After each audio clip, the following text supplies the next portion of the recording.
দুই বর্ধমান জেলার সেরা 10টি খবর নিয়ে আমি দীপশিকা আপনাদের সামনে।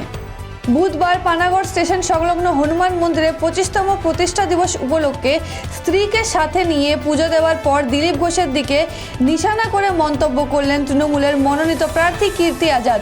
দিলীপ ঘোষের উদ্দেশ্যে তিনি বলেন, সভ্য সমাজ সভ্যভাবে ভদ্রভাবে কথা বলা উচিত। তিনি যেভাবে কথাবার্তা বলেন, যার কোনো হাত পা মাথা মুন্ডু কিছুই থাকে না। 17 এপ্রিল তীব্র প্রবাহের মধ্যে মেমারি পৌরসভার এলাকার পূর্ব বর্ধমান লোকসভা কেন্দ্রের তৃণমূল কংগ্রেস প্রার্থী ডক্টর শর্মিলা সরকারকে নিয়ে ওয়ার্ডে ওয়ার্ডে ঘুরে প্রচার। উপস্থিত ছিলেন মেমারি পৌরসভার chairman Swapan Bishoyi, vice chairman সুপ্রিয় সামন্ত, কাউন্সিলর তাপস পাঞ্জা সহ আরও কর্মী সমর্থক বৃন্দরা। আসানসোলের ইসমাইল এলাকার দুর্গা মন্দিরে অনুষ্ঠিত হয় বাসন্তী পুজো। আর বুধবার বাসন্তী পুজোর নবমীর দিন পুজোর দিনে আসানসোল লোকসভা কেন্দ্রের বিজেপি প্রার্থী এস আলুওয়ালিয়া সাথে উপস্থিত ছিলেন বিজেপি জেলা সভাপতি বাপ্পা চ্যাটার্জি। রানীগঞ্জের বাসরা সার্ভিস রোডে একটি সড়ক দুর্ঘটনা ঘটে, যাতে স্কুটার এবং একটি বাইকের মুখোমুখি সংঘর্ষ হয়।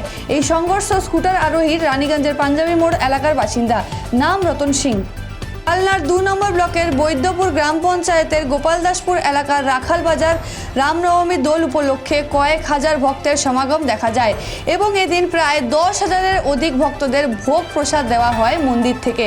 প্রতি মাঘী পূর্ণিমায় এখানে বিগ্রহের অভিষেক করা হয় এবং রামনবমীর এই দিনে দোল উৎসব পালিত করা হয়। বুধবার গলসি বিধানসভার পানাগড়ের রাম মন্দির শোভাযাত্রায় মাননীয় দিলীপ ঘোষ মহাশয় রামনবমীর মিছিলে সম্প্রতির বার্তা।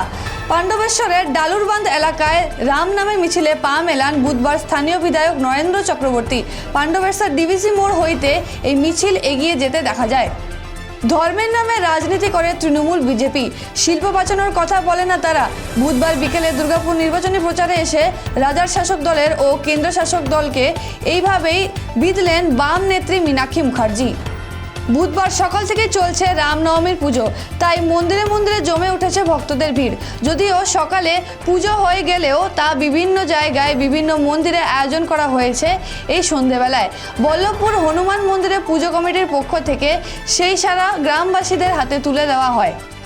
বর্ধমানের রানীগঞ্জ বাজার রামনবমী পুজো কমিটির পক্ষ থেকে শোভাযাত্রা বের হয় এবং সেই শোভাযাত্রায় দেখা যায় হাতে তরোয়াল নিয়ে। যদিও হাইকোর্ট থেকে নির্দেশ ছিল তরোয়াল নিয়ে শোভাযাত্রায় অংশগ্রহণ করা যাবে না। এই শোভাযাত্রায় উপস্থিত ছিলেন বর্ধমান দুর্গাপুর লোকসভা কেন্দ্রের বিজেপি প্রার্থী দিলীপ ঘোষ। দুই বর্ধমান জেলার সেরা 10টি খবর এখনকার মতো এই পর্যন্তই। পরবর্তী খবরের জন্য চোখ রাখুন খবর বাংলা স্ক্রিনে। খবর বাংলা, খবরের খবরদারি।